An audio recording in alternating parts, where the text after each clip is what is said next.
Leadership is not just about what you do right. It's also about knowing what not to do. In Think and Grow Rich, Napoleon Hill outlines the most common reasons why leaders fail, not because they're unintelligent, but because they overlook critical flaws in their thinking, behavior, and character. If you want to lead, if you want to earn influence, success, and wealth, you must know what to avoid just as clearly as you know what to pursue. Here are the 10 most common causes of leadership failure and how you can avoid them. First, the inability to organize details. A leader who's too busy to handle the details is not leading. They're reacting. Every great leader is either the master of details or knows how to delegate them to people they trust. If you're too busy to respond to change, solve problems, or adapt your plans, your leadership is already starting to crack. Second, the unwillingness to render humble service. Great leaders are never too important to get their hands dirty. They lead by example, not by demand. The greatest among you shall be the servant of all. That's not just a quote, it's a requirement for real leadership. Third, expecting pay for what you know instead of what you do with what you know. The world rewards execution, not information. You might have degrees, titles, and knowledge, but unless you turn that into action, results, and service, it's just mental clutter. Fourth, fear of competition from your followers. Insecure leaders cling to their positions. Great leaders train replacements. They delegate. They empower. They multiply themselves. A strong leader isn't afraid of being outshined. They're excited by the success of their team. Fifth, lack of imagination. In a world of constant change, imagination is a leader's secret weapon. Without it, you can't adapt, inspire, or innovate. If you want to lead, you must be able to see beyond what is and envision what could be. Sixth, selfishness. If you take credit for the work of your team, you won't have a team for long. People will give their best for a leader who gives them recognition. Honor your team, lift them up, and the entire organization rises with you. Seventh, intemperance.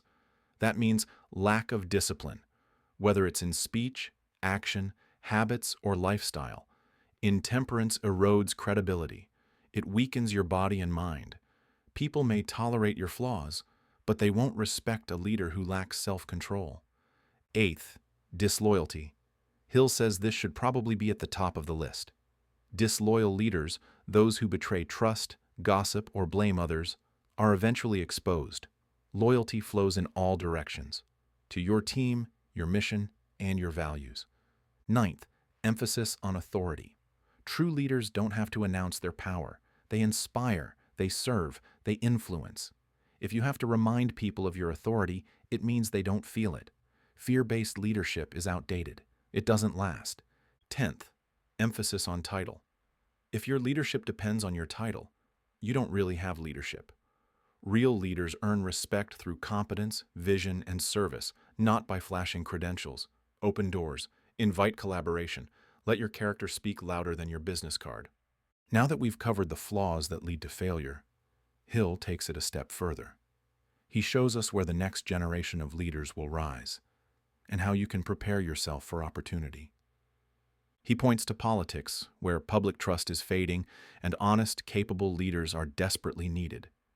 He points to business and industry, where old models of leadership based on exploitation and control are dying, and new leaders must rise who lead with purpose, cooperation, and fairness.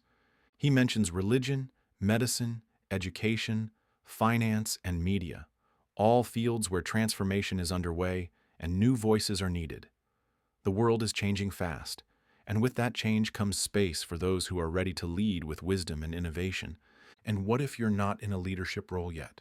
What if you're simply looking for opportunity? Then Hill offers a strategy for presenting yourself, marketing your own skills, services, and potential in the most professional, convincing way possible. Whether you're applying for a job or launching a new career, how you present yourself matters. Don't just send out generic applications. Prepare a detailed, well-written CV that shows not only your education and experience, but why you are uniquely qualified for the role you want. Be specific. Do your research.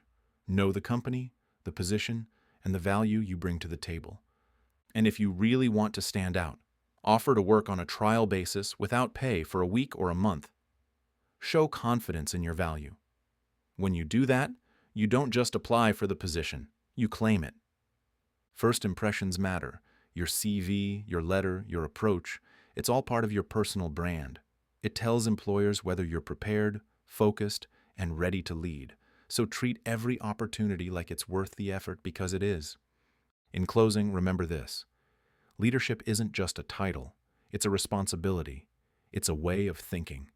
And it's a lifestyle of service, growth, and accountability. Study the causes of failure. Avoid them with vigilance, and step into the future with the heart and mind of a real leader. The world is ready. Are you?